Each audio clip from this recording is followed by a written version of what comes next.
रात भर लड़के और लड़कियां आपस में क्या बातें करते होंगे, आपस में मुनाजाते बेवा तो एक दूसरे को नहीं सुनाते ना, ये शिकवा जवाब शिकवा, वहां सारी ये सस्ती जज्बातियत, सिस्कियां, मिलने का वादा, नंगी तस्वीर भेजने का वादा जो हर रोज पूरा होता है और उसके बाद जिंदगी भर के लिए आप ब्लैकमेल होते हैं कि एक 12-13 साल की लड़की है, जज्बात की रौ में बहकर एक लड़के के बहकावे में आकर वो उसके साथ जिस्मानी ताल्लुकात पैदा करती है, जिसके नतीजे में उसके यहाँ एक जचगी ठहर जाती है। 13 साल की बच्ची ने जिस बच्चे को पैदा करना है वो जब तक मरेगा नहीं, आप उसको कहेंगे वल्दुल ज़िना, बल्कि ये जुमला तो जरा मुश्किल है, लफ्ज मुश्किल है, हमारा मुआशरा उसको पैदाइश से पहले कहेगा हराम ज़ादा, हराम दी सट, हराम दा माल। आप जरा सोचें कि इस मुल्क में सेक्सुअल फ्रस्ट्रेशन किस लेवल पे पहुंची हुई है। अरे 3 साल के बच्चे को देख के पता है क्या दिल करता है, जानवर का बच्चा हो ना, बकरी का बच्चा हो 3 साल का, तो बंदा कहता है हाय से सीने से लगा लो। तो बकरी भी महफूज नहीं रही, सॉरी टू से। हमारे मुल्क में वैसे ही किसी के पास खाने को नहीं है और हमें पता है क्या बातें जाती हैं, जेड़ा बच्चा पैदा होता है अपना रिस्क लेके पैदा होता है। अरे रिस्क लेके सारे पैदा होते हैं, मैं मानता हूं, लेकिन फिर आधी दुनिया भूखों क्यों मर रही है? 4 दरिंदे एक औरत की जिंदगी, उसके जिस्म, उसकी नफ्सियात को सबको रेप करके चले गए and they left her pregnant. मुझे बताइए ये लड़की इस प्रेगनेंसी का क्या करे? मुझे एक जो वीडियो वायरल हुई थी जिसमें एक लड़की, एक बच्ची इसकाते हमल के दौरान अपनी जान से चली गई थी। नाज़रीन, ये कोई पहला वाकया नहीं है, इस तरह के बेशुमार वाकयात होते हैं जो कि रिपोर्ट नहीं होते हैं, जहां पर अताई डॉक्टर या दाइया या जो क्लिनिक्स बने होते हैं वहां पर सहूलियात ना होने की वजह से बच्चियां अपनी जान से चली जाती हैं। अब ब्लेम सारा ऐसे क्लिनिक्स को या अताई डॉक्टर को कर देना भी मेरे ख्याल से कि दुरुस्त नहीं होगा, क्योंकि मेरे ख्याल से फर्द की खुद इसमें जिम्मेदारी बहुत हद तक बनती है। ताहम इसके ऊपर बात करने के लिए जो गेस्ट हमारे साथ मौजूद हैं, जनाब मेरे तो बड़े ही फेवरेट और पसंदीदा हैं और अक्सर आप इनको टेलीविजन स्क्रीन पर देखते रहते हैं और बहुत उम्दा बात करते हैं। मैं बात कर रही हूँ जनाब डॉक्टर उमर आदिल साहब की। आपको प्रोग्राम में खुश आमदीद कहते हैं। कैसे हैं आप? ठीक ठाक हैं? मैं बहुत अच्छा हूँ और ये कहना चाहता हूँ कि जैसी जुर्रतमंदी आपने दिखाई है नबीहा, वो आज 20 साल हो गए हैं। मैं कितने ही चैनल्स की मॉर्निंग शो होस्ट को और इवनिंग शो होस्ट को भी कहता रहा हूँ कि इस बात पे बात कीजिए। और वो बात क्या है?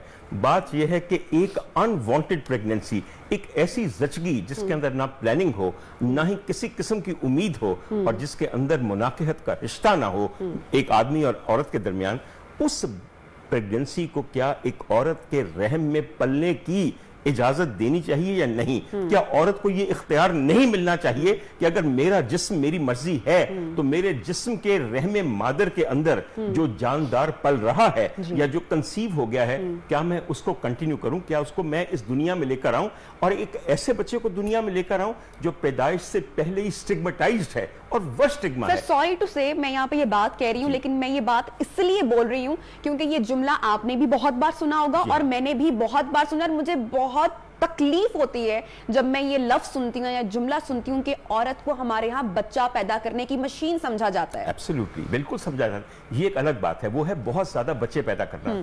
आपने सोचें कि एक 12-13 साल की लड़की है, जज्बात की रौ में बहकर एक लड़के के बहकावे में आकर वो उसके साथ जिस्मानी ताल्लुकात पैदा करती है, जिसके नतीजे में उसके यहाँ एक जचगी ठहर जाती है। 13 साल की बच्ची ने जिस बच्चे को पैदा करना है वो जब तक मरेगा नहीं, आप उसको कहेंगे वल्दुल ज़िना, बल्कि ये जुमला तो जरा मुश्किल है, लफ्ज मुश्किल है, हमारा मुआशरा उसको पैदाइश से पहले कहेगा हराम ज़ादा, हराम दी सट, हराम दा माल।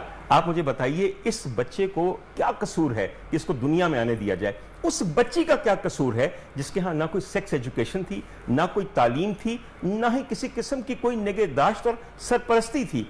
लड़का उसके साथ ये बदकारी करके भाग गया। 2 मुजरिम हैं इस एक जुर्म के, लेकिन सजा एक को मिलती है और सजा सिर्फ औरत को मिलती है। और यकीन कीजिए, मजाल है औरतों की कोई एनजीओ ऐसी हो, औरतों की कोई स्पोक्स पर्सन ऐसी हो, ये जो सिविल सोसाइटी की सारी बेगमात बगैर सफेद बाल लेके, मोमबत्तियां लेके हर मौके पे आ जाती हैं, क्या कभी इन्होंने आज तक द राइट टू अबॉर्ट यानी कि अस्कात का हक होने पे कभी एक लफ्ज भी बोला है? इसलिए कि डर जाते हैं मौलवी हमारे पीछे पड़ जाएंगे, मजहब हमारे खिलाफ हो जाएगा, सोसाइटी हमारे खिलाफ हो जाए। नबी एक बात बताऊं आपको, ये चीज मेरे अंदर जो गुस्सा है ना, ये पता है कहां से स्टेम हुआ? अगर आपके पास टाइम है, अगर ब्रेक आ रही तो हम बाद में बात कर सकते हैं, लेकिन 1988 के अंदर मैं अपने पहले दिन सर्जिकल हाउस जॉब में south surgical ward Mayo hospital में गया, जहां एक इंतहाई शफीक प्रोफेसर अब्दुल वहीद साहब हेड ऑफ द डिपार्टमेंट थे। مجھے جو پہلا بیڈ دیا گیا مجھے اس کا منظر آج تک نہیں بھولتا. وہ بیڈ ایک عورت کا تھا جس کی عمر تقریباً 36 سال تھی اور اس کا منہ ایسے تھا جیسے کہ سانس لینے کے لیے اس کو کوشش کرنی پڑتی ہے, اور جب میں نے اس کی چادر ہٹائی تو نیچے پورا پیٹ کھلا ہوا تھا, آنتیں باہر تھیں, اور مجھے یاد ہے کہ زنک پیسٹ کی ڈریسنگ مجھے کرنے کے لیے کہا گیا, اور میں نے پوچھا بی بی اس حال کو پہنچی کیسے؟ کہتے 5 بچے تھے. میاں نے کہا چھٹا بچہ کیوں ہو گیا, جا کے ایبورٹ کراؤ. ہر ہسپتال میں گئی, کسی گائنیکولوجسٹ نے ہاتھ نہیں لگایا, حتیٰ کہ ایک کویک کے پاس جا کے چمچہ مروا کے اپنی پریگننسی ایبورٹ کا وہی چمچہ اس کے یوٹرس میں سے نکل کے پھاڑتا ہوا اس کو پیریٹونائٹس کر دیا گیا. مجھے اپنا یہ پہلا سرجیکل پیشنٹ یاد ہے جس کی ہم صرف انتظار کرتے ہیں کہ کب مرنا ہے اس نے. سر یہ جو عورت مارچ کے بارے میں اتنی باتیں ہوتی ہیں, کھانا گرم کر لو پر اتنی بحث ہو جاتی ہے, وہاں پر اس طرح کے ایشوز کیوں نہیں اٹھائے جاتے ہیں؟ اس لیے کہ عجیب و غریب ایجنڈا ہے. آپ نے کیا عمدہ کہا, کھانا خود گرم کر لو, اپنے موزے خود ڈھونڈ لو, اور میری زندگی آ کے کھل کے تباہ کرو. عورتوں کی لیڈرز کو خود بھی نہیں یہ پتا کہ عورت کے مسائل کیا ہیں. میں یہاں پہ آیا ہوں, آئی ایم ناٹ اے گائنیکولوجسٹ, میں یقین کیجئے اپنے درد دل کے لیے, لیکن یہ وہ مسئلہ جس نے آپ کو تکلیف دی ہے کیونکہ آپ نے دیکھا ہے. میں آپ کو ایک تھوڑی سی نبیہ کو بات بتاؤں. ہم بڑے پروٹیکٹڈ انوائرمنٹ ہے, ہمیں پتہ ہی نہیں کہ شہر میں کیا ہو رہا ہے. اس وقت میں شہر لاہور میں ہوں جس کو یقین کیجئے دل کہا جاتا ہے, شہر نگاراں کہا جاتا ہے, عروس البلاد کہا جاتا ہے. اس ہسپتال کے اس پورے شہر کے کسی کونے, کسی جگہ پہ, کسی ٹاؤن ایسا نہیں ہے جہاں پہ کئی ایبورشن کلینک نہیں چل رہے. آپ اگر یہ سمجھتے ہیں کہ بینگ دی پروفیسر آف گائنیکولوجی میں اسٹیٹ کے لاء کے خلاف نہیں جاؤں گی یا جاؤں گا, یعنی کہ نہیں ایبورٹ کروں گا, تو وہ عورتیں جن کی سب کی انوانٹڈ پریگننسیز ہیں وہ کہاں جا کے ٹکر ماریں گی؟ وہ کنویں میں کود کے تو اپنی عزت نہیں بچائیں گی. They will have to go to a quack. They will have to go to a clinic which is totally a quack run clinic. اور سو کلینک کہنا بھی غلط, وہ ایک عقوبت خانہ ہے جہاں پہ جا کے ایک ہونے والے بچے کی جان بھی لی جاتی ہے اور اس کی ماں کی بھی جان لی جاتی ہے. ہم اب میڈیا میں یہ بالکل رپورٹ نہیں کرتے. میں حیران ہوں, آپ یقین کیجئے کہ آپ بھی کب سے یہ مارننگ شو کر رہی ہیں, میں بھی کوئی 22 سال ہو گئے. I have tried my best. Nobody listens to us. نہیں جی یہ نہیں کرنا جی, ڈائریکٹر نیوز صاحب نہیں اجازت دیں گے جی, فلانے دیں گے, ریٹنگ نہیں آئے گی. ریٹنگ کے پیچھے مر کے عورتوں کی اس بات پہ ریٹنگ آتی ہے کہ اپنے موزے خود ڈھونڈ لو. خدا کا واسطہ ہے. میں ایک بات آپ کو بتاؤں, مجھے غصہ ایک اور بات سے چڑھا بیٹا. پچھلے ہفتے, اور میں یہ کہہ رہا ہوں پچھلے ہفتے, میری جو گائنیکولوجسٹ کچھ فرینڈز ہیں انہوں نے ایک پورا سیمینار کیا جس کا نام تھا ٹیبوز ان پریگننسی. ٹیبوز ان پریگننسی. اچھا, میں سوچا تھا پتہ نہیں کیا کہ ٹاپک ہوں گے. مجال ہے unwanted pregnancy, the right to abort, abortion services کا کوئی ذکر بھی اس کے اندر ہو. میں نے پھر فون کیا ڈاکٹر شہلا انور کو جو میری بڑی اچھی دوست ہیں. میں نے کہا ڈاکٹر صاحبہ آپ کوئی 10-12 آپ جغادری قسم کی ماہر امراض نسواں ایک ہوٹل کے اندر بیٹھ کے دبا دب تقریریں کر رہی تھیں. کسی نے سوچا کہ اس عورت کا کیا بنے کہ جس کا ریپ ہو, 4 بندے ریپ کریں, 2 مہینے بعد اس کو پتا چلے میرا ریپ تو ہو گیا, پولیس نے میرا میڈیکل ایگزامینیشن کرا کے مجھے 10 دفعہ اور ریپ کیا, میرا مقدمہ کبھی آگے نہیں چلے گا, میں لوگوں کو کبھی پہچان نہیں سکوں گی. سر مقدمہ لوگ بات تک نہیں کر پاتے ہیں. نہیں ہوگی. مگر جو میں بات کہہ رہا ہوں, آپ دیکھیں سر ڈومیسٹک ہیلپرز کے ساتھ کتنی زیادتیاں ہوتی ہیں, اس بارے میں تو کبھی کوئی بات ہی نہیں ہوئی ہے. I want to, مطلب کہ میں اس پہ شو ایک سیگمنٹ کرنا چاہتی ہوں. نبیہ میں ایک بات بتاؤں آپ کو, بات میں جو اس بچی کی بات کر رہا ہوں, 4 بندے جس کی عصمت دری کر کے چلے گئے جس بچی کی, 2 مہینے بعد اس کو پتا چلا کہ مجھے 2 مہینے سے پیریڈز نہیں آئے. اس کا پریگننسی ٹیسٹ کروایا گیا, پتا چلا پازیٹیو ہے. 4 درندے ایک عورت کی زندگی, اس کے جسم, اس کی نفسیات کو سب کو ریپ کر کے چلے گئے. And they left Hare pregnant. مجھے بتائیے یہ لڑکی اس پریگننسی کا کیا کرے, مجھے بتائیے کیا کرے, کہاں جائے کہ جہاں پہ ان درندوں کی یہ رکھی ہوئی نشانی, اس بچے کا کوئی قصور نہیں ہے. اس بچی کا کیا قصور ہے مجھے آپ یہ بتائیے, who would at the age of 14 give birth to a child who's not just illegitimate but he is actually the product of a massive rape, of a gang rape. مجھے بتائیے ہم نے کبھی سوچا اس بارے میں؟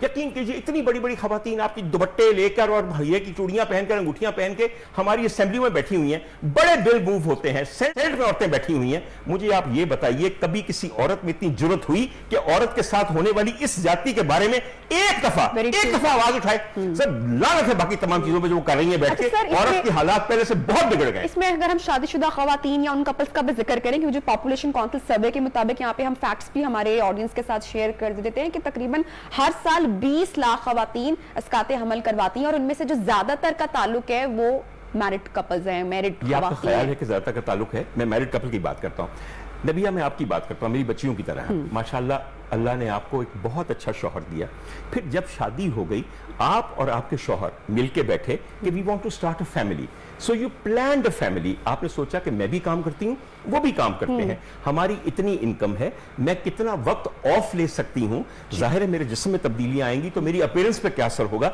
ये सब चीजें आपके जहन में थी। बिल्कुल। And then you continued with working and also you became pregnant after planning a particular parenthood. उसके बाद आपके यहाँ अल्लाह ने चांसी बेटी दी, खुदा आपकी किस्मत अच्छी करे।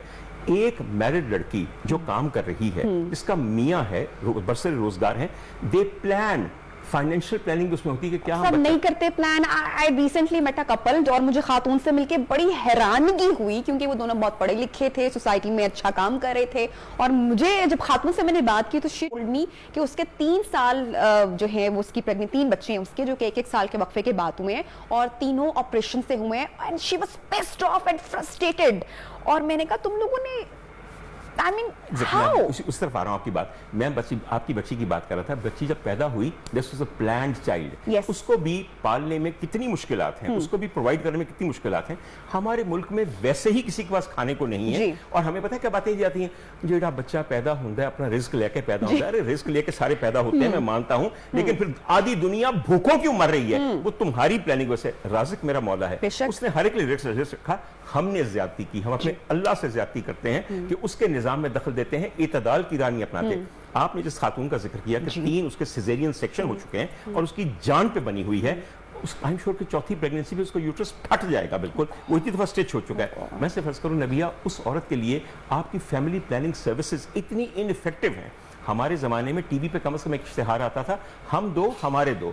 आज आप पीटीवी पे इश्तिहार लगा के देखें और उस इश्तिहार को अपने लिए स्पॉन्सर करवा के देखें, आपका प्रोग्राम बंद करवा दिया जाएगा। जिस मुल्क में family planning, sex education and sex protection नाम की कोई चीज ही नहीं है, अवेयरनेस ही नहीं है। अब आप देखिए, मेरा ये ख्याल है और मैं इसमें बिल्कुल पक्की बात करता हूं, हमारे यहाँ इस वक्त जितनी जिनसी बेराह रवी है वो दुनिया के किसी मुल्क में नहीं है, दुनिया के किसी मुल्क में नहीं है। मुल्क का नाम इस्लामी जमहूरिया पाकिस्तान रख देने से यहाँ पे इस्लाम के सूरज तलू होने ने शुरू नहीं हो जाते। आप अपने मुल्क के निजाम को रियासत मदीना कहना शुरू कर दें, ये मदीना नहीं बन जाता। खुदा का वास्ता है, इस वक्त आपका हर बच्चा बहुत जल्दी अर्ली टीन्स के अंदर सेक्सुअली एक्टिव है। सवाल मैं पूछूंगी कि इसमें फिर कसूरवार कौन है? बताता हम हमेशा कह देते हैं कि माशरा कसूरवार है। देखिए नहीं, इसमें मुआशरा, तो देखिए मुआशरा एक बहुत बड़ी चीज होती है। कसूरवार इसमें सबसे पहले स्टेट है। स्टेट सर, देखिए स्टेट का मेन मकसद ये होता है कि वो अपने तमाम अवाम के हकूक को प्रोटेक्ट करे, उनको अवेयर बना के, उनको फैसिलिटीज देकर। मेरी बात सुनिए, मैं कसूरवार किसे ठहराऊं? पता चला कि माई जीरा उग्गू चक के चरंदी है, ओदियां 6 धीयां ने।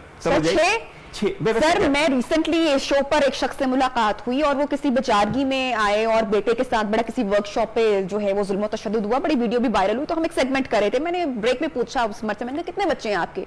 सर ही टोल्ड मी 10 बच्चे हैं। एंड आई वाज शॉक्ड कि इसके लिए कितना नॉर्मल है, ना वो बच्चे पढ़ रहे हैं, ना उनको तालीम है, ना कोई शऊर दे पाएगा, और ऐसे हम चल रहे हैं। जहालत की ऐसी निशानी है। अच्छा, मैं माई जीरा की कहानी बता दूं। उग्गू चक की माई जीरा की 6 बेटियां हैं। 6 बेटियां ऊपर तले पैदा हुई, उनके मियाँ फौत हो चुके हैं। अब माई जीरा जो है वो लोगों के घरों में काम करके तो अपने पैसे कमाती है। 6 लड़कियां अनगार्डेड, अनप्रोटेक्टेड एक गांव में रहती हैं। मुझे बताइए, क्या वो सिटिंग टारगेट नहीं है? अरे मैं अर्ज करूं आपको, कभी स्टैटिस्टिक्स देखें तो आप शर्म के मारे मर जाएं। कोई दिन जाता है कि आपकी खबरों के अंदर 5 बच्चियों के रेप होने का नहीं आता, और बच्चियों की उम्रें क्या है? 3 साल, 4 साल, 5 साल। आप जरा सोचें कि इस मुल्क में सेक्सुअल फ्रस्ट्रेशन किस लेवल पे पहुंची हुई है। अरे 3 साल के बच्चे को देख के पता है क्या दिल करता है? जानवर का बच्चा हो ना, बकरी का बच्चा हो 3 साल का, तो बंदा कहता है हाय से सीने से लगा लो। तो बकरी भी महफूज नहीं रही, सॉरी टू से। बकरी भी यहाँ मैं आपकी प्रोग्राम मॉर्निंग शो है, मैं क्या बात करूं। मैं तो समझता हूं कि यहाँ ना इंसान, ना हैवान, ना जानवर, इन लोगों की जिनसी जुनूनियत के तहत कोई आज हम। सर, मेरे ख्याल से अब वो टाइम गुजर गया जब हम कहते थे ना कि बच्चियों को घर में रखो और संभाल के रखो। अब तो बच्चे भी महफूज नहीं हैं। बच्चों को आप कहती हैं कि बच्चियां जो है उनको घर में, बच्चे तो वस्तफर अल्लाह माफ करे, बच्चियों को घर में संभाल के रखें। बच्चियों के हाथ में बाहर की दुनिया के साथ एक ऐसा मजबूत ताल्लुक है जिसका नाम मोबाइल फोन है। आप यकीन कीजिए, किसी घर में जाएं, 3 बजे घर में जाएं, आपको चलेगा बच्ची कमरे के अंदर एक छोटा सा दिया रोशन है। वो क्या है? उसके मोबाइल की स्क्रीन। आपने बच्चों को पहले 5-5 रुपए में पूरी रात बातचीत करने के लिए मुफ्त पैकेज दिए। अब व्हाट्सएप आ गया है, मैसेंजर आ गया, फला आ गया, फला आ गया। रात भर लड़के और लड़कियां आपस में क्या बातें करते होंगे आपस में, मुनाजाते बेवा तो एक दूसरे को नहीं सुनाते ना, ये शिकवा जवाब शिकवा, वहां सारी ये सस्ती जज्बातियत, सिस्कियां, मिलने का वादा, नंगी तस्वीर भेजने का वादा जो हर रोज पूरा होता है और उसके बाद जिंदगी भर के लिए आप ब्लैकमेल होते हैं। लड़कों को आपने क्या तालीम दी है? बिल्कुल। मां कहती है माशाल्लाह, यहां पंजाब में एक मुहावरा है और लड़कियां और बहनें बड़ी फखर से कहती हैं, जिस मुआशरे के अंदर बहनें ये कहें कि जीवे मेरा पाई, मेरी कली गली गली पर जाई और लानती है तू भी किसी पर जाई बनना। सर आई विश के हमारे पास थोड़ा सा और अगर वक्त हो सकता कि हम इस सेगमेंट के ऊपर बात कर सकते, लेकिन आप टीवी की मजबूरियां भी समझते हैं, हमें ब्रेक के जाने जाना है, हर प्रोग्राम को आगे बढ़ाना है। थैंक यू सो मच कि आपने ज्वाइन किया और इतने संजीदा, इतने बड़े पहलू और इतने बड़े इशू को आपने हाईलाइट किया। और जनाब इसके साथ ही बढ़ते हैं प्रोग्राम में एक छोटी सी ब्रेक की जानिब। जब ब्रेक से वापस आएंगे तो प्रोग्राम को आगे बढ़ाएंगे। Stay with us.